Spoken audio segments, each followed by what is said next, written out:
वंदे मातरम पिला माने आज रही सप्तम श्रेणी संस्कृत क्लास टी तुम मानक स्वागत करुच्ची। क्लास आरंभ करने पूर्व आम माँ के उद्देश्य रे गोटे मिनिट नीरव ध्यान करवा एवं तापरे आमर श्रेणी कार्य आगु को नवा। समस्ते गोटे मिनिट नीरव रहिबा।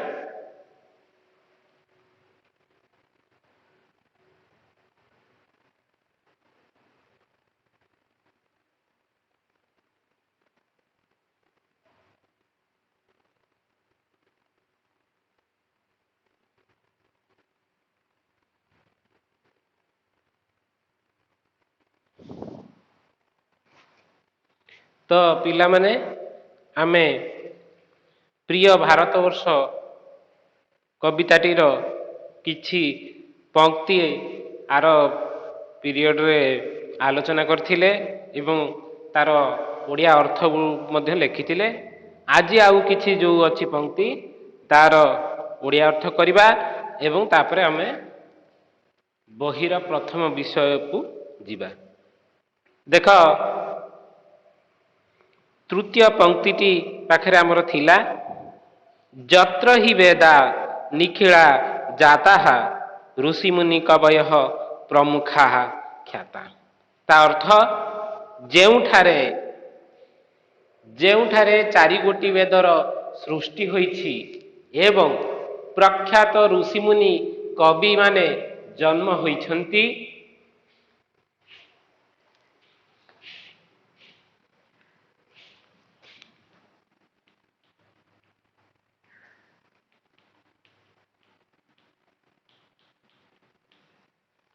सत्य सुघोष जस्य विशेषः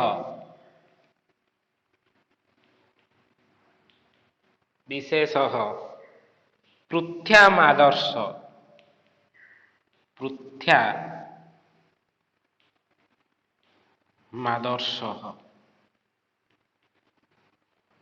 प्रिय भारतवर्ष।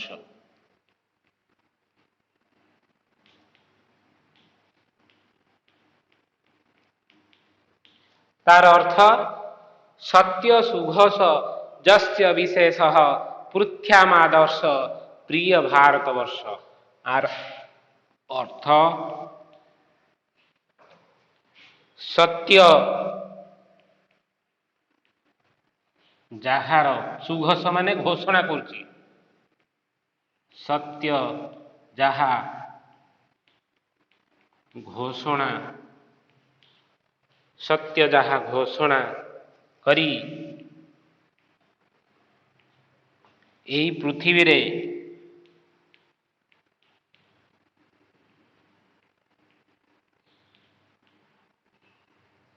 एही पृथ्वी रे विशेष आदर्श स्थापन करिछि। विशेष आदर्श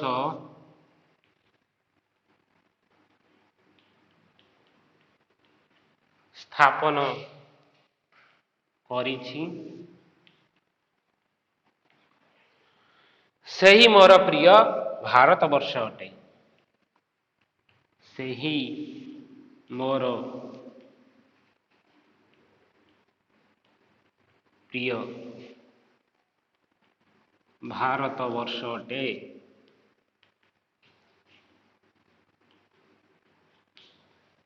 ताने पिला माने सत्य सुघोष जस्य विशेष पृथ्यामादर्श प्रिय भारतवर्ष।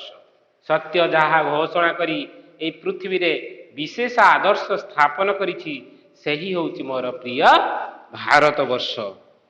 तापर पंक्ति की जिबा।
କହୁଛି ଭାରତ ମାତା ନହି ଦୃଶ ଦୁପଳା ସାକ୍ଷାତ ଦେବୀ ଜନରିହ ସଫଳା। ତାର ଅର୍ଥ ଭାରତ ମାତା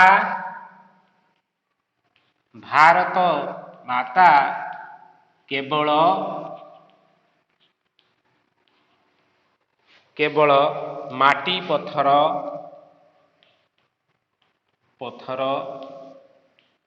ଗୋଡ଼ି ନୁହେଁ,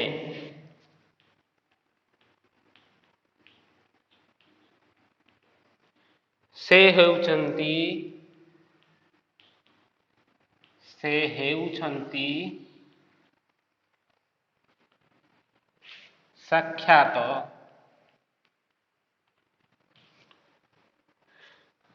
ଦେବୀ। ଭାରତ ମାତା ନହି ଦୃଶ ଦୁପଳା ସାକ୍ଷାତ ଦେବୀ ଜନରିହ ସଫଳା। ଭାରତ ମାତା କେବଳ ମାଟି ପଥର ଗୋଡ଼ି ନୁହେଁ, ସେ ହେଉଛନ୍ତି ସାକ୍ଷାତ ଦେବୀ।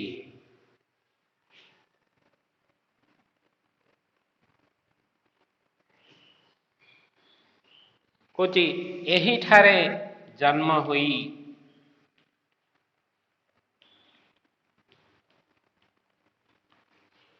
ମୋର ଜୀବନ ସଫଳ ହୋଇଛି।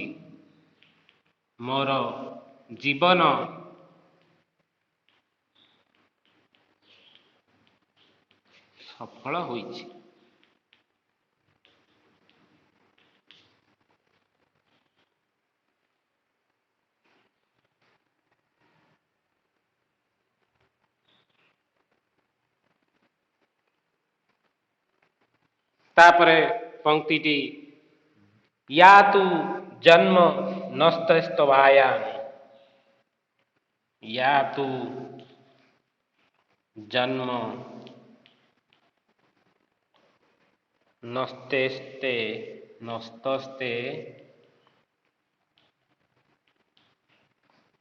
ବାୟାଂ,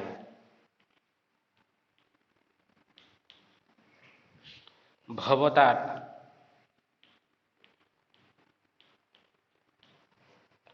ସୋତ୍କର୍ଷ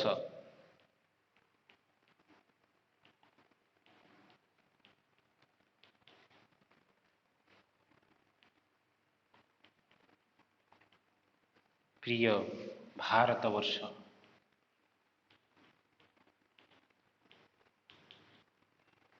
ଦେଖ ପିଲାମାନେ, କହୁଛି ଜାତୁ ଜନ୍ମ ନସ୍ତସ୍ତେ ବାୟାଂ ଭବତାତ୍ ସୋତ୍କର୍ଷଃ ପ୍ରିୟ ଭାରତବର୍ଷ। ଆର ଅର୍ଥ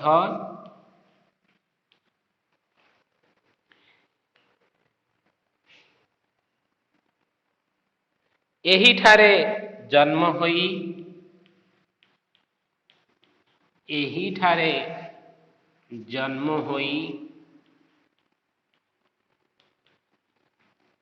କୋଉଠାରେ ଜନ୍ମ ହୋଇ? ଏଇ ଭାରତରେ ଜନ୍ମ ହୋଇ ତାହାର ସେବା କରି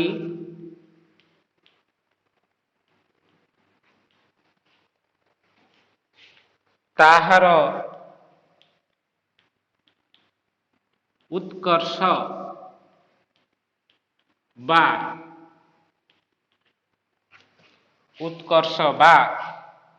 ଅଭିବୃଦ୍ଧିରେ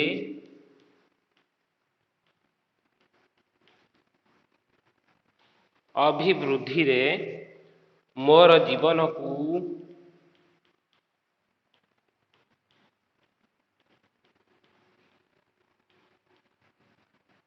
ଉତ୍ସର୍ଗ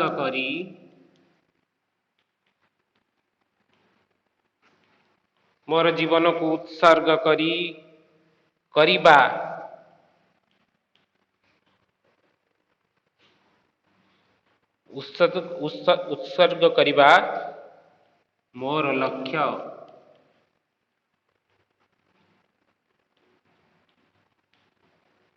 ଏହା ହିଁ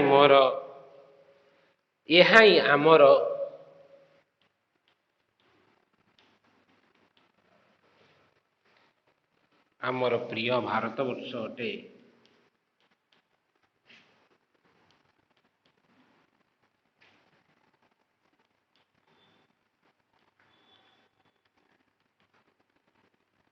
ପିଲାମାନେ ଲେଖିଲା ବେଳେ ଯଦି ସାଇଟ୍ କେଉଁଠି କଟି ଯାଉଥିବ, ତୁମେମାନେ ଯେତେବେଳେ ଭିଡ଼ିଓଟି ଦେଖିବ ଯଦି ସାଇଟ୍ କଟି ଯାଉଥିବ, ତେବେ ମୁଁ ଲେଖିଲା ପରେ ତାକୁ ଆଉଥରେ ଉଚ୍ଚାରଣ କରୁଛି, ତୁମେମାନେ ତାକୁ ଭଲ ଭାବରେ ଶୁଣ। ଠିକ୍ ଅଛି?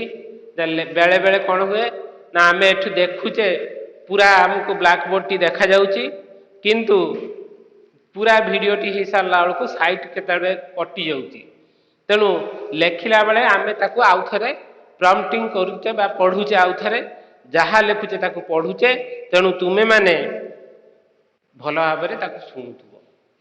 ଦେଖ କହୁଛି କ'ଣ ଏଠି ନା ଜାତୁ ଜନ୍ମ ନସ୍ତସ୍ତେ ବାୟାଂ ଭବତାତ୍ସୋତ୍କର୍ଷ ପ୍ରିୟ ଭାରତବର୍ଷ। ତାର ଅର୍ଥ ଏହିଠାରେ ଜନ୍ମ ହୋଇ ତାର ସେବା କରି, କାହାର ସେବା କରି ନା ଏଇ ଭାରତ ମାତାର ସେବା କରି ତାହାର ଉତ୍କର୍ଷ ବା ଅଭିବୃଦ୍ଧିରେ ମୋର ଜୀବନକୁ ଉତ୍ସର୍ଗ କରିବା ଲକ୍ଷ୍ୟ, ଏହା ହିଁ ହେଉଛି ଆମର ପ୍ରିୟ ଭାରତବର୍ଷ। ତ ପିଲାମାନେ ଇଏ ଆମର ପ୍ରିୟ ଭାରତବର୍ଷ ଯେଉଁ କବିତାଟି ଥିଲା ତାକୁ ପଢ଼ିଲେ ଏବଂ ତାର ଅର୍ଥ ମଧ୍ୟ ଆମେ କ'ଣ କଲେ, ବୁଝିଲେ। ଏବେ ଆମେ ବହିଟିର ପ୍ରଥମ ବିଷୟ ଆଜି ପଢ଼ିବା। ବିଷୟ ନାଁ ହେଉଛି ଯଦି ତହି। ଯଦି ତହି, ଯଦି ହେଉଛି ଓଡ଼ିଆ ଅର୍ଥ ସେଇ ଯଦି, ତହି ହେଲା ତାହାଲେ। ଯଦି ତାହାଲେ, ଇଏ ଗୋଟେ ବିଷୟର ନାଁ।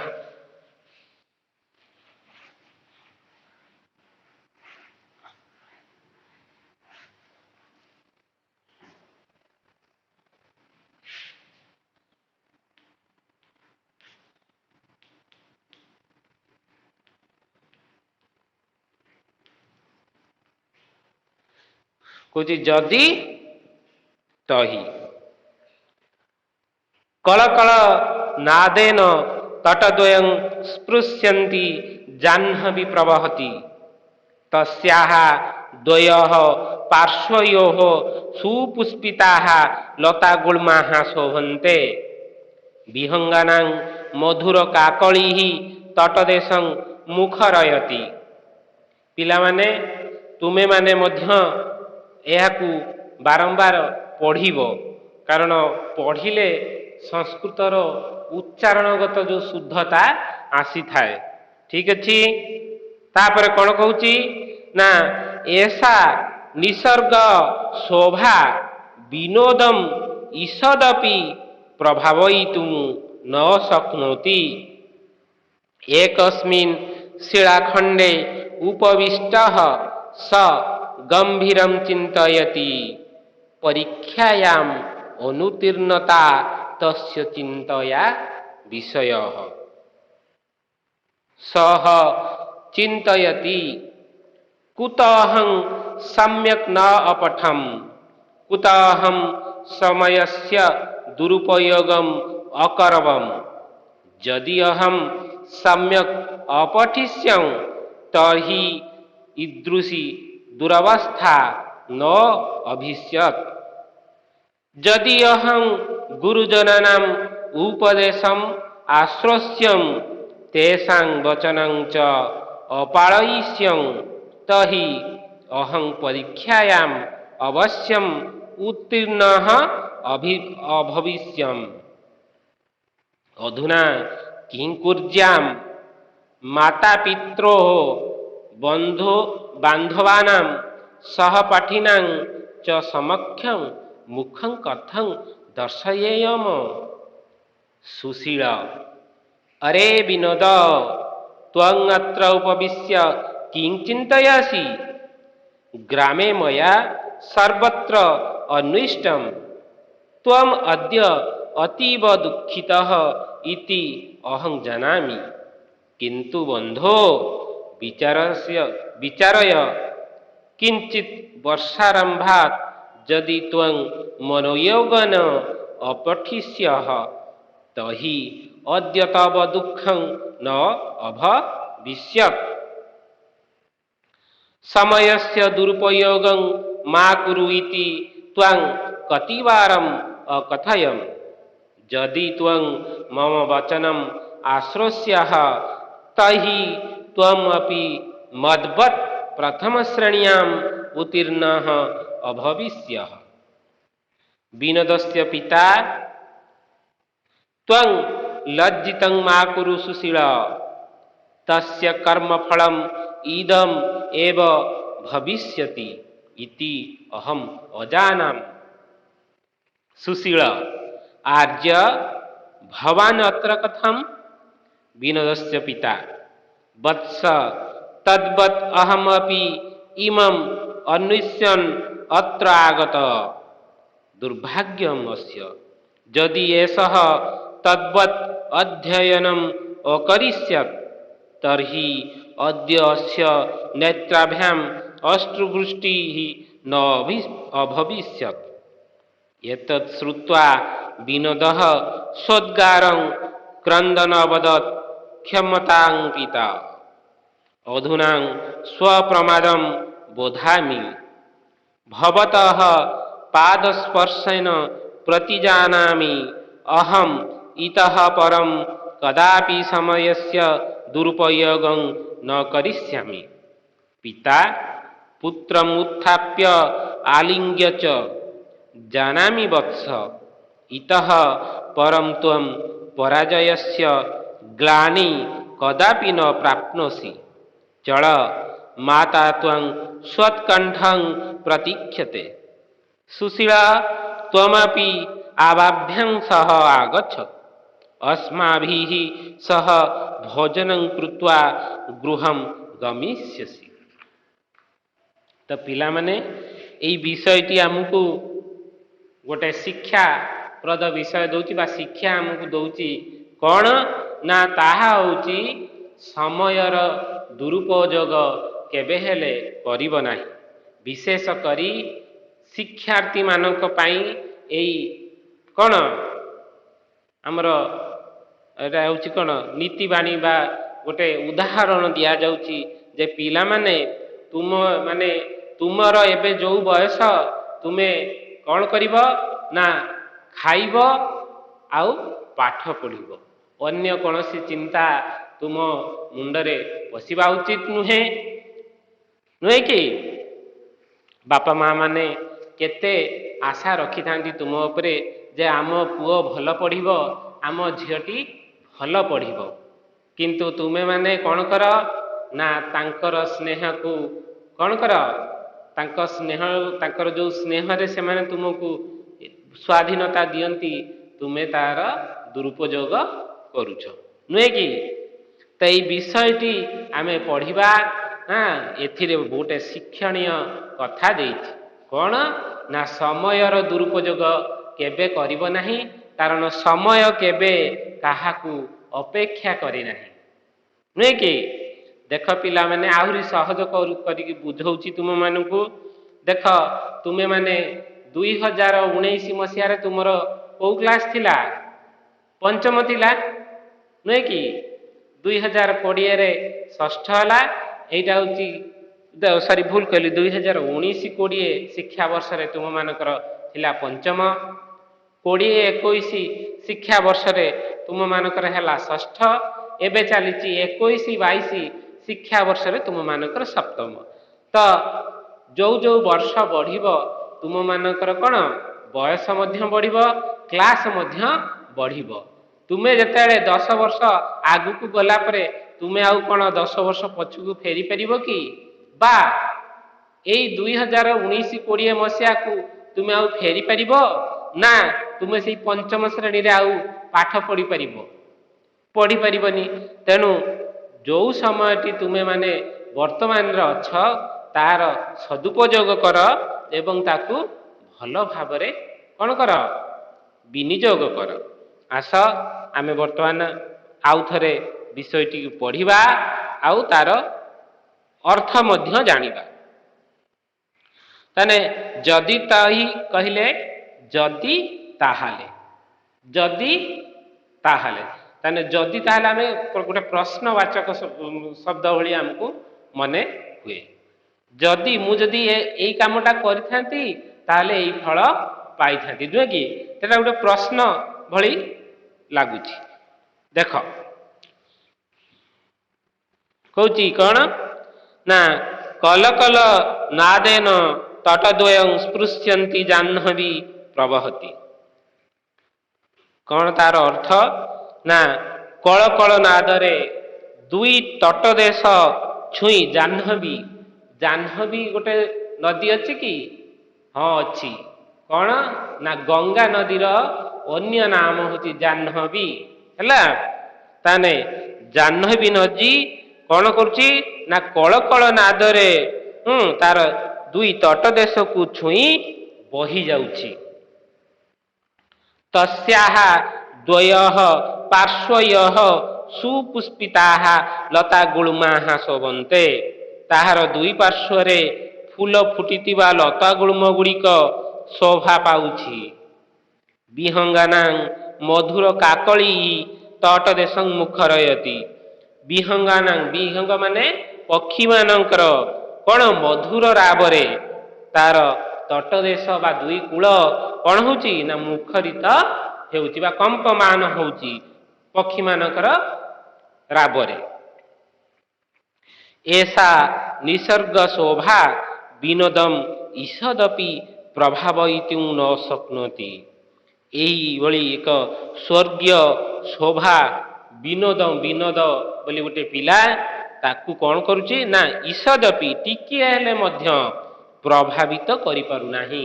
ସାଧାରଣତଃ ଆମେ ଗୋଟେ ସୁନ୍ଦର ଦୃଶ୍ୟ ଦେଖିଲେ କଣ ହୁଏ? ଆମ ମନ ପ୍ରଫୁଲ୍ଲିତ ହେଇ ଉଠେ, ନୁହେଁ କି? ଆନନ୍ଦ ହେଉଛୁ, ଖୁସି ହେଇଯାଉ।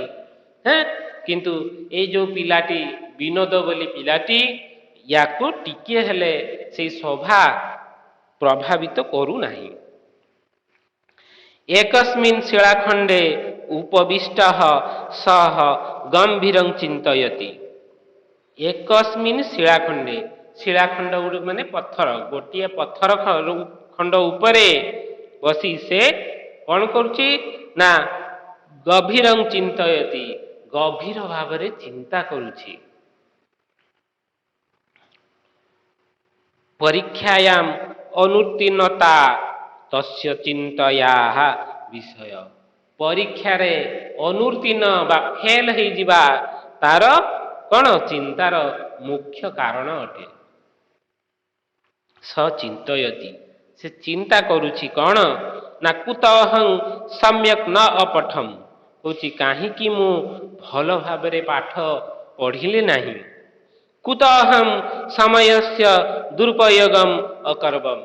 କାହିଁକି ମୁଁ ସମୟର ଦୁରୁପଯୋଗ କଲି।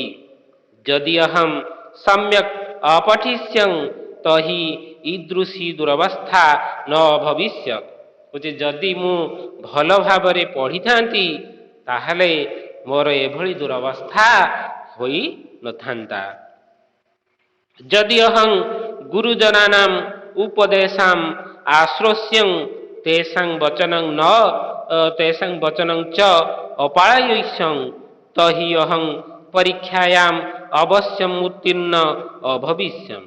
କହୁଛି ଯଦି ମୁଁ ଗୁରୁଜନ ମାନେ କିଏ? ଆମର ଘରେ ଥିବା ଆମଠାରୁ ବଡ଼ ଲୋକ, କିଏ ବାପା ମା, ଜେଜେ ଜେଜେମା, ଦାଦା ଖୁଡ଼ି, ଏସବୁ ବଡ଼ ଭାଇ ବଡ଼ ଭଉଣୀ, ଏମାନେ ଯେଉଁ ଥାଆନ୍ତି ଏମାନେ ଗୁରୁଜନ ଶ୍ରେଣୀର। ତ ଗୁରୁଜନ ମାନଙ୍କର ଉପଦେଶ ଗୁଡ଼ିକୁ କଣ ହେଇଥାନ୍ତା ନା ମୁଁ ଯଦି ଶୁଣିଥାନ୍ତି, ତାଙ୍କର କଥା ପାଳନ କରିଥାନ୍ତି, ତାହେଲେ ମୁଁ ପରୀକ୍ଷାରେ ଅବଶ୍ୟ ଉତ୍ତୀର୍ଣ୍ଣ ବା ପାସ୍ ହୋଇପାରିଥାନ୍ତି। ଅଧୁନା କିଂ କୁର୍ଯାମ, ବର୍ତ୍ତମାନ କଣ କରିବି। ମାତା ପିତ୍ରୋଃ ବାନ୍ଧବାନାଂ ସହପାଠିନାଂ ଚ ସମକ୍ଷ ମୁଖଂ କଥଂ ଦର୍ଶୟେୟମ୍। କହୁଛି ମାତା ପିତୃ, ବାପା ମା, ବନ୍ଧୁ ବାନ୍ଧବ, ସହପାଠୀ ମାନଙ୍କ ସମ୍ମୁଖରେ ମୋର ମୁହଁକୁ କିପରି ଦେଖେଇବି। ସୁଶୀଳଃ, ସୁଶୀଳ ବୋଲି ବିନୋଦର ଗୋଟେ ସାଙ୍ଗ ହେଲା। ସେ କଣ କହୁଛି ନା ଅରେ ବିନୋଦ ତ୍ୱମତ୍ର ଉପବିଶ୍ୟଂ କିଂ ଚିନ୍ତୟସି। କହୁଛି ରେ ବିନୋଦ, ତୁମେ ଏଠି ବସି କ'ଣ ଚିନ୍ତା କରୁଛ? ଗ୍ରାମେ ମୟା ସର୍ବତ୍ର ଅନ୍ୱିଷ୍ଟମ, କହୁଛି ଗାଁରେ ମୋ ଦ୍ୱାରା ବା ମୁଁ ଗ୍ରାମରେ ତୁମକୁ ବହୁତ ଖୋଜିଲି। ତ୍ୱମ୍ ଅତ୍ର ଅତୀବ ଦୁଃଖିତ ଇତି ଅହଂ ଜାନାମି, କହୁଛି ତୁମେ ଆଜି ବହୁତ ଦୁଃଖରେ ଅଛ ଏହା ମୁଁ ଜାଣିଛି। କିନ୍ତୁ ବନ୍ଧୋ ବିଚାରୟ କିଞ୍ଚିତ୍, କହୁଛି କିନ୍ତୁ ଏ ସାଙ୍ଗ ଟିକିଏ ହେଲେ ବିଚାର କର। ବର୍ଷାରମ୍ଭାତ୍ ଯଦି ତ୍ୱଂ ମନୋୟଗନ ଅପଠିଷ୍ୟଃ ତହି ଅଦ୍ୟ ତବ ଦୁଃଖଂ ନ ଅଭବିଷ୍ୟତ୍, କହୁଛି ବର୍ଷା ଆରମ୍ଭରୁ ଯଦି ତୁମେ ମନୋଯୋଗ ସହକାରେ ପାଠ ପଢ଼ିଥାନ୍ତ ତାହେଲେ ତୁମକୁ ଆଜି ଏ ଦୁଃଖ ଦେଖିବାକୁ ପଡ଼ିନଥାନ୍ତା। ସମୟସ୍ୟ ଦୁରୁପଯୋଗଂ ମା କୁରୁ, ସମୟର ଦୁରୁପଯୋଗ କର ନାହିଁ, ମା କୁରୁ କର ନାହିଁ। ଇତି ତ୍ୱାଂ କତିବାରଂ ଅକଥୟମ୍, ଏ କଥା ମୁଁ ତୁମକୁ କେତେ ଥର କହିଛି।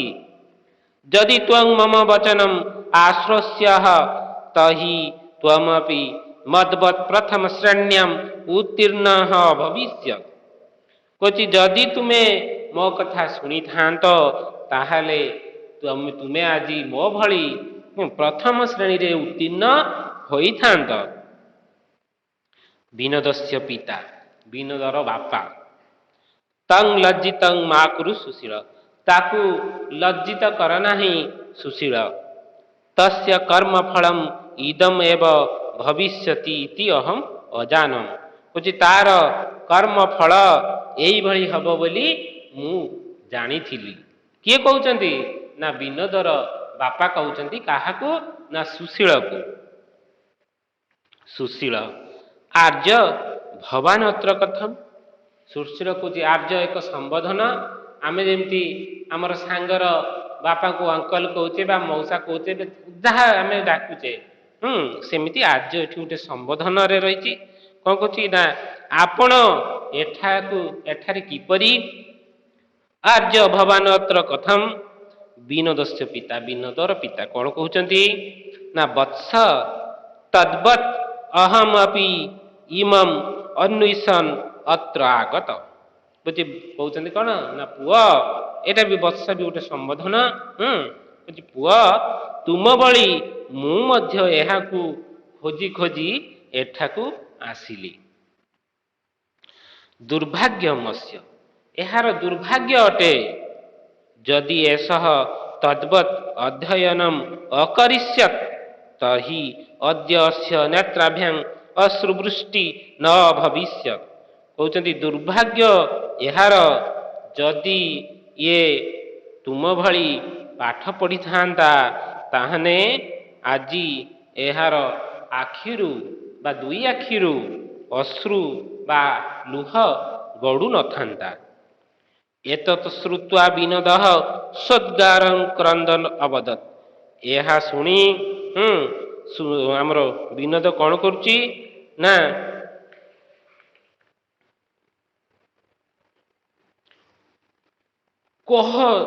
ମାନେ ସେତେବେଳକୁ ବିନୋଦର କ'ଣ ହେଲାଣି?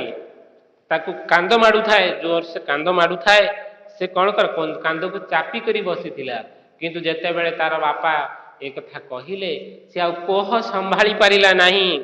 ସୋଦ୍ଗାରଂ କ୍ରନ୍ଦନ, କୋହ ସମ୍ଭାଳି ନ ପାରି କାନ୍ଦି କାନ୍ଦି କହିଲା କ'ଣ? ନା କ୍ଷମତାଂ ପିତାଃ, କହୁଛି କ୍ଷମା କରନ୍ତୁ ବାପା। ଅଧୁନାହଂ ସ୍ୱପ୍ରମାଦଂ ବୋଧାମି, ବର୍ତ୍ତମାନ ମୋର ଭୁଲ ମୁଁ ବୁଝିପାରିଛି। ଭବତଃ ପାଦ ସ୍ପର୍ଶେନ ପ୍ରତିଜାନାମି, ଆପଣଙ୍କର ପାଦ ଦୁଇଟି ଛୁଇଁ ପ୍ରତିଜ୍ଞା କରୁଛି କ'ଣ? ନା ଅହମ୍ ଇତଃ ପରଂ କଦାପି ସମୟସ୍ୟ ଦୁରୁପଯୋଗଂ ନ କରିଷ୍ୟାମି, କହୁଛନ୍ତି କ'ଣ କହୁଛି ସେ? ନା ମୁଁ ଏହା ପରଠାରୁ କେବେ ହେଲେ ସମୟର ଦୁରୁପଯୋଗ କରିବି ନାହିଁ। ପିତା ପୁତ୍ରମ୍ ଉତ୍ଥାପ୍ୟ ଆଲିଙ୍ଗ୍ୟଚ, ପିତା କ'ଣ କରୁଛନ୍ତି? ନା ନିଜର ପୁଅକୁ ତାଙ୍କ ପାଦ ତଳୁ ଉଠେଇକି କୁଣ୍ଢାଇ ପକାଇଲେ। ଦେଇକି କ'ଣ କହୁଛନ୍ତି? ନା ଜାନାମି ବତ୍ସ इतः परं त्वं पराजयस्य ग्लानि कदापि न प्राप्यसि कहते जानी पुआ हाँ ଏହା ପରଠାରୁ ତୁମେ କେବେ ହେଲେ ମଧ୍ୟ ପରାଜୟର ଗ୍ଲାନି ପାଇବ ନାହିଁ ଚଳ ମାତା ତ୍ୱଂ ସ୍ୱତ୍କଣ୍ଠଂ ପ୍ରତୀକ୍ଷତେ କହୁଛନ୍ତି ଚାଲ ମା ତୁମକୁ କ'ଣ କରୁଛ ଉତ୍କଣ୍ଠାର ସହିତ ଅପେକ୍ଷା କରିଛନ୍ତି ସୁଶୀଳ ତ୍ୱମପି ଆବାଭ୍ୟାଂ ସହ ଆଗଚ୍ଛ ସୁଶୀଳକୁ କହିଲେ ସୁଶୀଳ ତୁମେ ମଧ୍ୟ ଆମ ସହ ଆସ अस्माभिः सह भोजनं कृत्वा गृहं गमिष्यति आम्भମାନଙ୍କ ସହିତ ଭୋଜନ କରି ଘରକୁ ଯିବ ଠିକ ଅଛି ପିଲାମାନେ ତ ଏଇ ବିଷୟଟିରୁ ମୁଁ ପ୍ରଥମରୁ କହିଛି এই ବିଷୟଟି କ'ଣ ଆମକୁ ଗୋଟେ କ'ଣ ଶିଖଉଛି ଯେ ସମୟର ଦୁରୁପଯୋଗ କେବେ ହେଲେ ମଧ୍ୟ କରିବ ନାହିଁ ସମୟର ଦୁରୁପଯୋଗ କଲେ ତୁମେ ମାନେ କଷ୍ଟ ପାଇବ ଏବେ ଆମେ এই ବିଷୟଟିର ଯୋଉ ଯୋଉ ଶବ୍ଦ ଅର୍ଥ ଗୁଡ଼ିକ ଲେଖିବା ତୁମେ ମାନେ ମଧ୍ୟ ନିଜ ନିଜ ଖାତା ଖୋଲି ଏହାକୁ ଲେଖି ନିଅ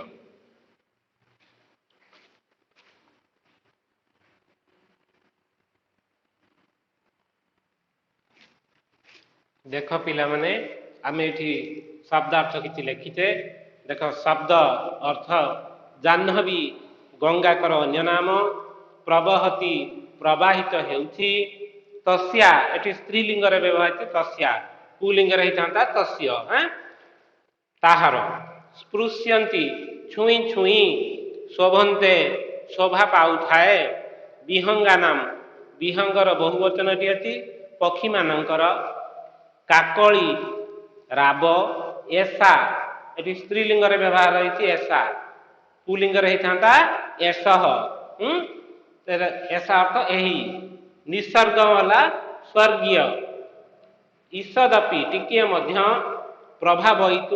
ପ୍ରଭାବିତ କରିବା ପାଇଁ ନ ଶକ୍ନୋତି ସମର୍ଥ ନଥିଲା ଏକସ୍ମିନ୍ ଗୋଟିଏ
देख पिलामाने शिलाखंड माने पत्थर उपविष्ट बसी अन्विष्टाम सजा होइछि सद्गारम कोह सहित सह एटी पुलिंग ता अर्थ से तस्य एटी पुलिंग ता अर्थ ताहार परीक्षायाम परीक्षारे अनुत्तीर्ण उत्तीर्ण न हेबा बा ताकू फेल मध्य जो कहते कुतहम काहींकि मु सम्यक भल भावरे न अपठम पढ़िली नाही।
देख पिलामाने अकर्वम माने कली ईदृशी एहिपरी गुरुजन मानकर आश्रस्यं शुणिथांती कुर्जाम करिबी अधुना वर्तमान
समक्षम माने सम्मुखरे बा आगरे दर्शयेयम देखाइबी स्वत्कंठ उत्कंठार सहित।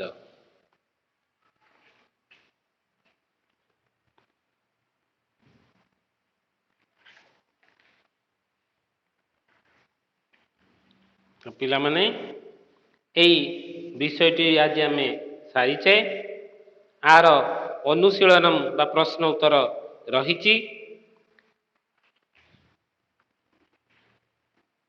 परवर्ती क्लास रे आमे यार प्रश्न उत्तर गुड़िक आलोचना करिबा। आज पई क्लास टी एठी आमे रखिबा। आशा करूछि तुमे मानकु एई क्लास टी निश्चित भल लागिथिबो आउ तुमे माने भल भाबरे बुझी मध्य पारिथिबो। ठीक अछि पिला माने परवर्ती क्लास रे तुम मानक सहित आउ थरे देखा हबो। आज पई वंदे मातरम।